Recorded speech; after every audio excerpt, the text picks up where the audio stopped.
Hello, so today I want to talk a little bit about some of the changes that just happened to the game a little bit earlier today. If you don't know, recently there was a B patch, so something to kind of adjust some of the really strong comps, some of the really strong units, some broken interactions. Just want to go over it just to keep everything up to date as we're starting set 15.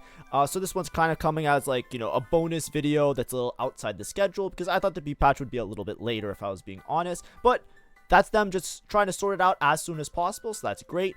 If you like my content, make sure to like and subscribe. We're starting with set 15 content. We had the set 15 best comp, so some recommendations for climbing come out yesterday. Some of these might end up changing a little bit as per expected with some of the patches that are going to happen, especially early on in the set. So don't worry, I will also make an updated version of best comps at the start of next week when we have a little bit more information of how the dust kind of settles and what comps actually end up being strong. Additionally, if you're looking for gameplay, I'm trying to make a daily gameplay VOD channel as a separate channel, and I'm going to try and post daily. Hopefully I can get to a point where I'm posting 2 VODs per day. These are going to be from streams, so there's going to be bitching and a lot of like, the fun aspects of that. I'm going to try and make them as entertaining as I can in the future as well, but if you want to check that out, please make sure to like and subscribe to that channel as well. Now, let's go through the changes and let's go through some of the stuff. So a lot of these are bug fixes, but there are also some adjustments to units, which will maybe change which units you think are strong and kind of adjust your barometer of what you want to play. In terms of system first, there was a bug with Lulu basically appearing on the carousel, and then it was kind of awkward because you couldn't take the item. And if you don't know the way component carousels work, especially early game, if you can't pick a unit, then it kind of locks you out a certain component, so it can be a really big grief in a lot of cases. So they're just removing Lulu from appearing on carousel because that bug still exists, despite them trying to fix it. That's fine. TFT is complicated. It wasn't that major of a bug. Didn't happen all the time, but I'm glad they got rid of it. I think that's a good course of action. Just make sure that doesn't end up happening and griefing somebody's game. Next, we have power-ups. So, Blink Attack, removed from Viego and removed from Volibear. I wish that this patch happened a little bit earlier. This happened like right after I ended stream today. There were so many people that were playing Blink on Viego, and it's annoying. So this was one of the power-ups that basically gave them a bunch of AP, and they would basically like jump to new targets. It was really broken on Viego. I don't know if it was good on Volibear. I think people were talking about it being bugged on Viego because it kind of worked in between all of his build-up cast, the way the unit kind of works. But either way, it was extremely strong, so they're gonna rework it or fix it up a little bit. It's now removed from these two's arsenal, so it's not as obnoxious, so to speak. It's still on Katarina, so I'm hoping maybe that gets dealt with because I think it's also really broken on her, but I think it was particularly something wrong with these two units. Next we have Fairy Tail. So now it no longer counts as spell damage. I think this is because of Blightening Jewel, it says. I never experienced it, but that's just one of those Ornn artifact things that made things really broken. So they basically boosted it a little bit in terms of its power, but now it doesn't count towards spell damage as being Blinding Jewel, damage over time, making that a huge broken thing or broken synergy. Next, Heart of Gold is now going to appear less, equal to other gold generating power-ups. I think this one wasn't super great, so I'm kind of happy with that. And then Hakuna Matata. I don't know how to pronounce this, but you know what I mean. This one was really good on Gnar, and basically just gave a lot of true damage. It was really powerful, and it stacked really well with certain units. So it's getting nerfed. I heard that this one was also bugged on certain units, but I'm not 100% sure because I didn't test it, so I don't want to spread false information. But I would be careful about this, and now especially since they nerfed it, I would also be careful about this. Bugged in a bad way is what I mean. I think on Ash I heard that it didn't work properly, but like I said, I didn't test it myself, so I cannot report it as per some of other bugs I might have experienced. Next, we have some changes to augments. So Perfect Form Zac, this was really strong. It was Zac's hero augment. It was really strong in PvE, and then it got kind of over nerfed, and it's really right now. So it's getting a small buff, so maybe it's gonna be a little bit better, so you can go for it. And then power upload temporarily disabled due to a bug. Sure, go for it, right? I like it when things, I didn't know this was bugged, but now it's fine. Get rid of it.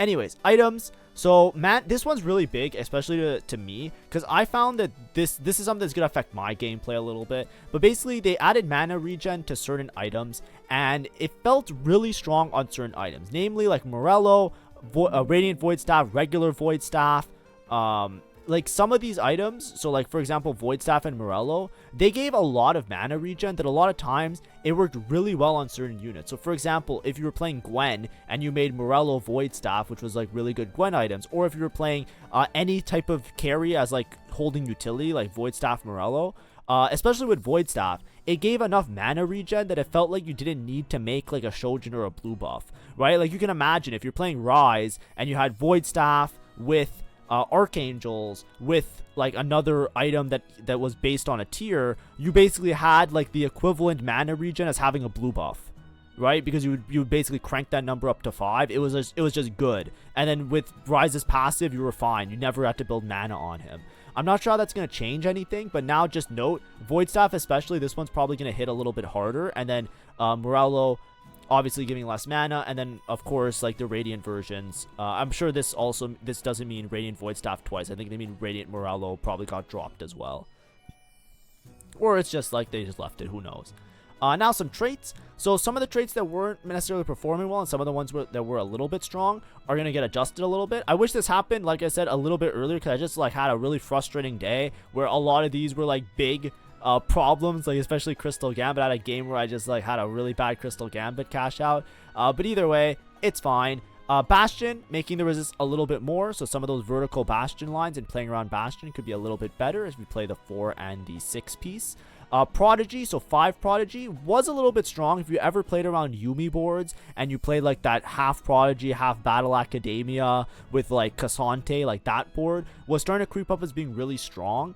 It was just like a little bit awkward because some of the other boards kind of outcapped it a little bit easily because they played more around some other 5 costs. But 5 Prodigy felt relatively strong.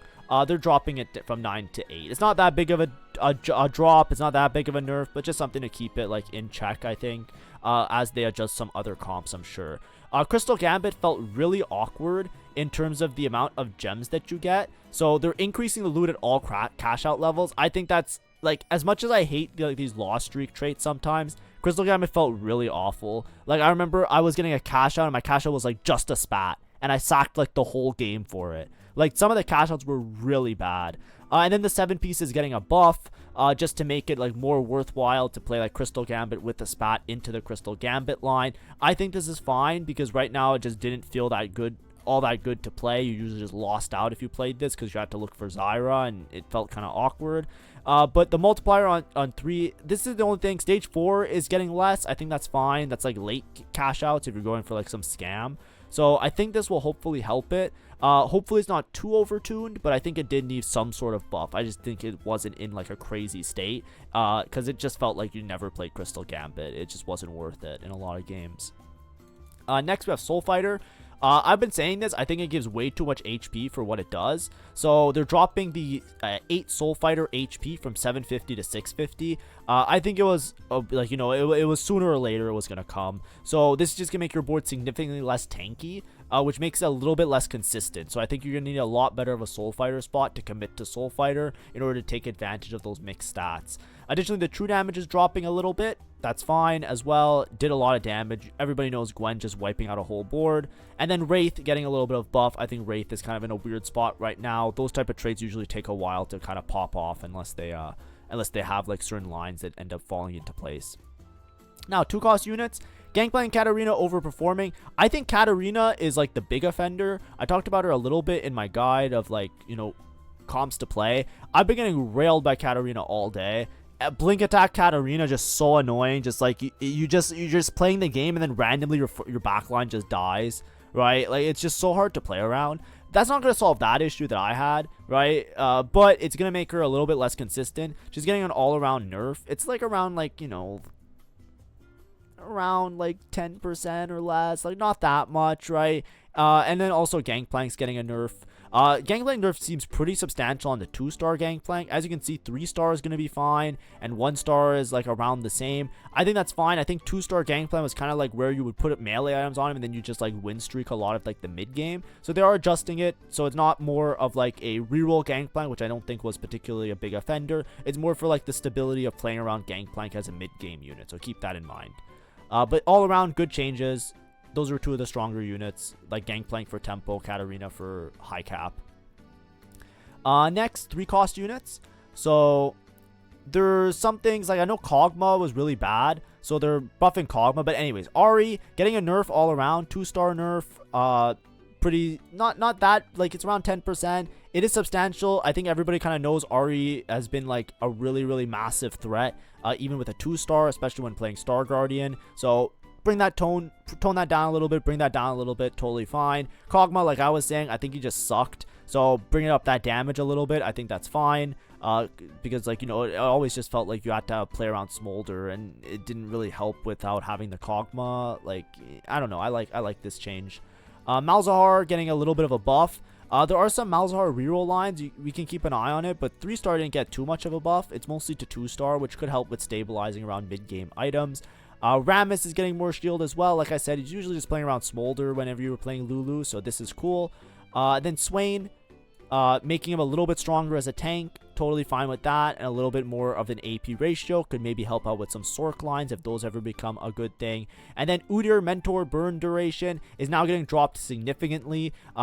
One of the big things with Mentor, the Mentor comp was that Udyr had anti-heal, and now with the burn getting reduced a little bit, hopefully that can make things a little bit less crazy, so to say, but we'll see how it works out.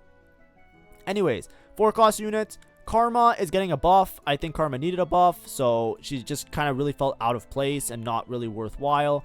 So this can help with some AP flex lines, which is really nice, especially if you're playing around like that whole mech core. Now you can maybe itemize towards Karma and maybe salvage some placements playing around a unit that otherwise doesn't fit into some of the other boards. Additionally, Rise is getting a nerf, obviously, with the extra splash damage. So Rise, one of the strongest comps in the game that really allows you to cap high with legendaries, getting a little bit of nerf, totally valid. And then also the Rise healing getting dropped a lot, right?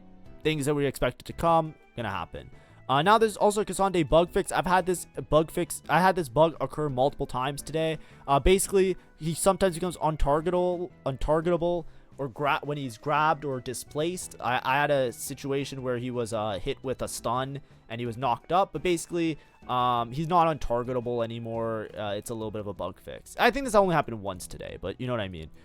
Just you know, quality of life improvements. And now the big one that I think everybody was kind of looking forward to, the 5-cost changes. So 5-cost, I think a lot of people are kind of like, you know, a little bit annoyed maybe with like Gwen and Yone's power level. I kind of felt like they were kind of like just a bit overtuned. They did get some nerfs, right? Like Gwen got nerfed before live patch. I'm not sure about Yone, but you know, you want these units to be strong so that they're kind of flashy and attractive in the sense of like playing around them, right? You never want to have a 5-cost unit that is just useless, because then, you know, what's the point of even spending all that gold to get there to play the unit? So I can understand the thought, but they were a little bit overtuned, a little bit strong. With the Soul Fighter nerfs as well, Gwen's kind of like, you know, the stocks might be falling a little bit. This is mostly an attack speed nerf, which isn't going to really change Gwen's like board-wide damage as much. She's going to lose a little bit off of the Soul Fighter true damage getting dropped. But I think this is a good way of approaching it. It just makes it a little bit harder for her to get those casts off. Additionally, with the Void Staff nerf, you might have like a little bit of trouble getting those Gwen casts, because Gwen basically first cast, second cast, and the third cast is the nuke. So this is just a nice way of doing a fine adjustment. Don't worry, I don't think Gwen's gonna be like completely nerfed that she can't be played, but just like a little bit better of a spot in order to play around her. Yone getting less attack speed per attack, which helps. Just those, like, you know, Yone just clutching up and just 1v9ing at the end of a fight, making it a little bit harder to get to that point. And then Yone's ability damage also getting dropped pretty significantly, I would say. Like, you know, this is more than like 10%, just to kind of like drop that down quite a bit. Now this is ability damage, then it says AD. I'm not sure which damage they mean, because he does both AP and AD damage, but I think that's fine, right? Bring down the damage somehow, and we're happy, right? Zyra, however, is getting a buff. I feel like Zyra was already a great unit just for basis of utility. So Zyra getting a buff to me feels a little bit out of place, because personally I think that she just fits really nice on any board, and she gives frontline. So I feel like if you make her be a heavy damage dealer, that might also be a little bit of an issue. I'm not sure though. It does seem like a pretty big buff. I'm not sure how good this is, but just keep that in mind. But anyways, those are all the changes that happened so far. So I just wanted to go through it because obviously I made the guide yesterday. I want to keep things up to date. So, you know, a lot of the stuff that I did talk about on the guide is being strong, consistent comps. A lot of them got nerfed. I would say, like, you know, be more cautious around Soul Fighter, especially without the huge HP to stabilize around that. I still think a lot of the comps are going to be around the same. I don't think that any of them are going to be any particularly, like, you know, stuff that I mentioned. They're not going to be like bad picks. It just might be that they're a little bit closer to the power level of some other comps. Think Battle Academia, for example, might have a little bit more of a placement in terms of like your lobbies, and a little bit more of a leaning towards those, and there also might be like some other reroll lines that might become more apparent as well because of this. But anyways, thanks for watching, have a great day, and see ya. Bye bye.